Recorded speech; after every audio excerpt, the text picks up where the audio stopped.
नमस्कार। भोरे भोर देखना शुरू कर चुके हैं आप। आज जिस विषय पर हम आपसे चर्चा करने बैठे हैं वो विषय बड़ा ही गंभीर और बिहार की राजनीति में एक नई धारा की शुरुआत करने वाला है। जैसा कि आपने हेडलाइन में देखा होगा कि छोटे मोदी का यानी कि सुशील कुमार मोदी का महागठबंधन में धमाकेदार एंट्री हो गई है। कैसे एंट्री हुई है, क्या कुछ हुआ है, हम विस्तार से आपको बताएंगे। पर आपको उससे पहले हम बता दें कि नीतीश कुमार से ज़्यादा सुशील मोदी अपने हिस्से का काम बहुत मजबूती और तेज़ी से कर रहे हैं। लगातार उन्होंने विपक्ष पर हमला किया है और अपने पुराने और मजबूत साथी नीतीश कुमार का जमकर बचाव किया है। लगातार आपको पहले भी हम बताते रहे हैं कि जदयू के नेताओं और मंत्रियों सहित नीतीश कुमार के शुभचिंतकों में अगर लिस्ट बनाई जाए तो सबसे ऊपर के खाने में सुशील मोदी का नाम होगा। हालांकि सुशील मोदी भारतीय जनता पार्टी के कद्दावर नेता हैं और बिहार भारतीय जनता पार्टी उन्हीं पर पूरी तरह से डिपेंड करती है, या कहा जाए तो वो पूरे निर्णायक मंडल में सबसे शीर्ष पर हैं। उनकी बातों को काटने का मादा शायद केंद्रीय नेतृत्व में भी नहीं है। जब जब जरूरत महसूस हुई है, जब जब भारतीय जनता पार्टी को लगा है कि बिहार में कुछ नया होना चाहिए, तो सुशील मोदी बड़ी मजबूती के साथ सामने आए हैं और उन्होंने अपने हिस्से का काम बहुत ही मजबूती से किया है। आपको बता दें कि एक बार फिर से सुशील कुमार मोदी पूरे एक्टिव मोड में नजर आ रहे हैं और इस एक्टिव मोड में वो फील्डिंग जम करके शुरू कर चुके हैं। आपको याद होगा कि किस तरह से 2015 में एक बड़ी हार के बाद उन्होंने फील्डिंग शुरू की थी और उसका परिणाम आखिरकार उन्होंने जीत में बदल कर दिया। ऐसा ही कुछ एक बार फिर से उन्होंने बीड़ा संभाल लिया है और अब वो महागठबंधन में पूरी तरह से एंट्री कर चुके हैं। सबसे पहले तो उन्होंने लालू प्रसाद और तेजस्वी यादव, जो कि नीतीश कुमार के सबसे प्रबल प्रतिद्वंदी में हैं, उनको और उनकी कमियों को उजागर करने का फिर से एक बार काम शुरू कर दिया है। साफ तौर पे उन्होंने कहा है और हर समय सुशील मोदी, जो कि लालू प्रसाद और नीतीश कुमार के पहले राजनीति के शुरुआत दिनों में बहुत करीब हुआ करते थे, वो हर अच्छी और बुरी बातें जानते हैं। सुशील मोदी ने साफ तौर पे हमला करते हुए कहा है कि झूठ मूठ का कोरोना का दहशत फैला रहे हैं लालू प्रसाद और आरजेडी सहित विपक्ष के लोग। उन्होंने साफ तौर पे कहा है कि केंद्र और राज्य की सरकारें संक्रमण को रोकने के लिए युद्ध स्तर पर संघर्ष कर रही है। जहां एक तरफ बिहार सरकार ने एक बड़ा फैसला लेते हुए लॉकडाउन लागू किया और इसका सख्ती से पालन भी किया जा रहा है, वहीं रोज 20,000 सैंपल जांच की बात का लक्ष्य पूरा करने के लिए मुख्यमंत्री ने निर्देश जारी कर दिया है। वहीं आपको बता दें कि केंद्रीय टीम गठित कर दी गई है और पूरी स्थिति पर जांच करके रिपोर्ट पेश करेगी और दूसरी तरफ चिकित्सकीय सेवाओं को पूरे मजबूती से हम करने जा रहे हैं। अब सुशील मोदी के इस बात में कितना दम है ये आप खुद देख सकते हैं, क्योंकि मीडिया के अलग अलग चैनल्स, भारत लाइव सहित, आपने देखा होगा कि किस तरह से अस्पतालों की स्थिति और कोरोना संक्रमित मरीजों के तस्वीरें और वीडियो सामने आ रहे हैं, किस तरह से लोगों की जानें जा रही हैं और किस तरह से इलाज चल रहा है, ये आपसे अब छुपा नहीं है। लेकिन सुशील मोदी इन सारे मुद्दों पर विपक्ष को जिम्मेवार ठहरा रहे हैं, जबकि ये जिम्मेवारी किसकी है ये सबको जानते हैं। सत्ता में आप हैं तो आपका काम बनता है, आपका काम है कि आप इन सारी समस्याओं का समाधान ढूंढें और मजबूती से लोगों के जान माल की रक्षा करें। इसके साथ बाढ़ और पहुंच पथ के बह जाने पर भी सुशील मोदी हमलावर हैं और उनका सीधे तौर पे कहना है कि कहीं ना कहीं जिस तरह से आरजेडी हमलावर है और हमला कर रही है, झूठ बयानी और गलत बयानी कर रहे हैं तेजस्वी यादव, ये सरासर गलत है। अलकतरा पीने वाले अगर सड़क और पुल पुलिया की बात करते हैं तो ये सरासर गलत है और ऐसी स्थिति में महागठबंधन के साथियों को ऐसे लोगों का साथ छोड़ देना चाहिए। आपको बता दें कि बिहार के उप मुख्यमंत्री ने सीधे तौर पे तेजस्वी यादव को हमला करते हुए उन पर साफ तौर पे कहा है कि कभी अपने पिताजी से भी पूछ लीजिए कि अलकतरा किसने पिया है, अलकतरा किसके जिम्मे है और उस समय कौन इन सब चीज़ों को देख रहा था। आपको बता दें कि जब जब नीतीश कुमार जरा सा भी कमज़ोर हुए हैं, सुशील मोदी उनके पीछे मजबूती से खड़ा हुए हैं और उस मजबूती के साथ उन्होंने सुशील मोदी का बैकअप भी किया है। एक बार फिर से 2020 के चुनाव में वो नीतीश कुमार के साथ खड़े हैं। हालांकि अगर देखा जाए तो एनडीए और महागठबंधन के बीच में सीधी टक्कर में दलीय टक्कर या गठबंधन के बीच गठबंधन का टक्कर नहीं हो रहा है, बल्कि आपने देखा होगा कि किस तरह से इस टक्कर को पार्टी बाई पार्टी हो गया है। जहां एनडीए में सुशील मोदी नीतीश कुमार के साथ मजबूती से खड़े हैं, वहीं आपने देखा होगा कि चिराग पासवान भारतीय जनता पार्टी के केंद्रीय नेतृत्व के साथ खड़े नजर आ रहे हैं। इन सब के बीच लगातार जिस तरह से सुशील मोदी एक बार फिर से 2015 में जिस तरह से उन्होंने मोर्चा संभाला था और 2017 में सत्ता परिवर्तन करा दिया था, एक बार फिर वो पूरी तरह से मजबूती के साथ तैयार हो गए हैं और उनका हमला सीधे तौर पे लालू प्रसाद और तेजस्वी यादव हैं। उन्होंने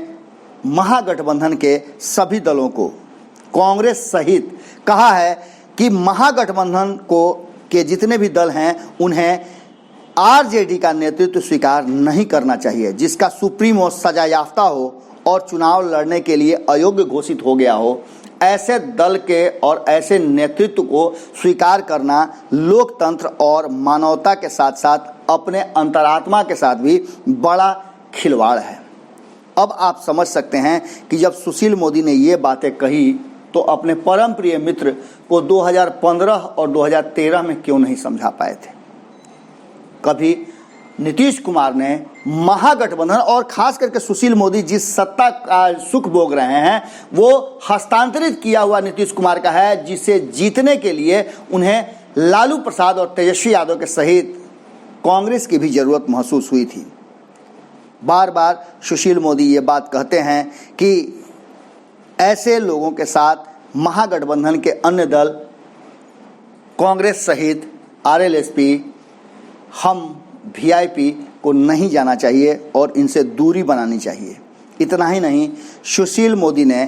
पूरी तरह से अब फील्डिंग शुरू कर दी है और उनका कहना है कि महागठबंधन के लोगों को अगर बिहार के प्रति कोई भी सोच है तो ऐसे लोगों से अपने आप को पूरी तरह से दूर रख लेना चाहिए जो लगातार भ्रष्टाचार में लिप्त रहे हैं। सुशील मोदी ने आरजेडी और लालू प्रसाद उनके परिवार पर हमला करते हुए साफ तौर पे कहा है कि जिन लोगों के राजनीति का और सत्ता का मतलब होता है मॉल, मिट्टी, जमीन और उगाही, ऐसे लोगों के साथ कोई भी सत्ता में रहना नहीं चाहेगा। उन्होंने साफ तौर पे कहा है कि अब वो वक्त आ गया है जब बिहार को आगे बढ़ाने में नीतीश कुमार और एनडीए के साथ देने की ज़रूरत है। लगातार बिहार के विकास में नीतीश कुमार आगे बढ़ रहे हैं और इस रास्ते को बदनाम करने के लिए और नीतीश कुमार को बदनाम करने के लिए लगातार गलत बयानी कर रहा है आरजेडी। सीधे तौर पे उन्होंने एक बार फिर से पुरानी बातों को दोहराते हुए एक बयान दिया है जिसमें उन्होंने साफ तौर पे ट्वीट करते हुए कहा है कि विपक्षी के नेता तेजस्वी यादव को बताना चाहिए कि वो एक युवा नेता हैं, पर इसी उम्र में इतना बड़ा भ्रष्टाचार उन्होंने कैसे कर लिया। पहले मॉल, मिट्टी, जमीन घोटाला के अलावा बेनामी संपत्ति के बारे में उन्हें चाहिए कि बिंदुवार सार्वजनिक रूप से जनता को बता देना चाहिए। सुशील मोदी ने साफ तौर पे लिखा है कि राजद प्रमुख एवं बिहार के पूर्व मुख्यमंत्री लालू प्रसाद को बताना चाहिए कि उनके राज में सड़कें क्यों नहीं बनी, अलकतरा घोटाला किसके राज में हुआ, किसके कारण तत्कालीन पथ निर्माण मंत्री को जेल जाना पड़ा था, उन्हें घोटाले के आरोपी होने पर भी विधानसभा का टिकट कैसे दिया गया था और उनकी सदस्यता गंवानी पड़ी थी। इन सब बातों को लेकर के आरजेडी की तरफ से भी हमला कम नहीं हुआ है। आरजेडी ने 55 घोटालों की लिस्ट तो अपने कार्यालय के सामने टांग के ही रखी है नीतीश कुमार और सुशील मोदी के राज का, वहीं अब इन सब बातों को लेकर के आरजेडी हमलावर है और आरजेडी का कहना सीधे तौर पे ये है कि सुशील मोदी को ये समझ में आ गया है कि उनके हाथ से सत्ता बिहार की जनता छीनने वाली है। हालांकि सत्ता तो 2015 में उनसे छीन लिया गया था, पर नीतीश कुमार के दल बदलने से और नीतीश कुमार के गलत मानसिकता के कारण जिस तरह से उन्होंने जनादेश का लूट किया था और लूट करके भारतीय जनता पार्टी को सत्ता में बैठा दिया था, उसका भी जवाब इस बार बिहार की जनता देने वाली है। वहीं मुजफ्फरपुर बालिका गृह कांड पर सुशील मोदी की घिघी बंध जाती है। सृजन घोटाले जिसमें उनके परिवार के कई सदस्यों के नाम हैं, उस पर उनका एक शब्द नहीं आता है और ये दोनों आपस में जो गठजोड़ बनाए हुए हैं उसका सबसे बड़ा कारण है कि वो दोनों ही इसमें संलिप्त हैं और दोनों एक दूसरे को बचा रहे हैं। जैसे ही सत्ता से ये हटे वैसे ही इन दोनों का जेल जाना निश्चित है। आपको बता दें कि इस पूरे कवायद में जिस तरह से महागठबंधन के नेताओं को चारा डाल रहे हैं सुशील कुमार मोदी और उन्हें लालू प्रसाद और आरजेडी से अलग होने की बात कर रहे हैं, इससे साफ लगता है कि सुशील मोदी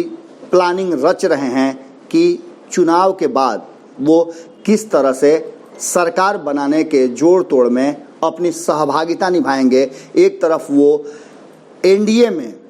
जो हंगामा हो रहा है चिराग पासवान को लेकर के चुप्पी साधे हुए हैं, अपने ही गठबंधन में वो संभाल नहीं पा रहे हैं, दूसरी तरफ महागठबंधन के लोगों को वो आरजेडी से अलग रहने और उसके नेतृत्व से अलग अपने आप को तैयार करने की बात कर रहे हैं। इसके पीछे क्या मानसिकता है आप आसानी से समझ सकते हैं। आप समझ सकते हैं कि चुनाव से पहले और चुनाव के बाद बिहार की राजनीति में किस तरह का परिवर्तन और किस तरह की गोटियां सेट की जा सकती हैं। कहीं ना कहीं नीतीश कुमार के लिए ऐसी फील्डिंग सुशील मोदी जैसे नेता कर रहे हैं, तो इसका मतलब सीधा होता है कि बीजेपी और सुशील मोदी की नीतियां अलग अलग धारा पर काम कर रही हैं और जब जैसा तब तैसा वाली नीति से भारतीय जनता पार्टी ने सुशील मोदी को जहां एक तरफ नीतीश कुमार के खेमा में छोड़ दिया है, वहीं भारतीय जनता पार्टी अपनी रणनीति अपने हिसाब से बना रही है। बिहार की राजनीति में इस बार 2020 के चुनाव के बाद बहुत कुछ बदलेगा और बहुत कुछ होना बाकी है। कुछ नए राजनीतिक समीकरण देखने को मिले तो कोई अतिशयोक्ति नहीं होगी।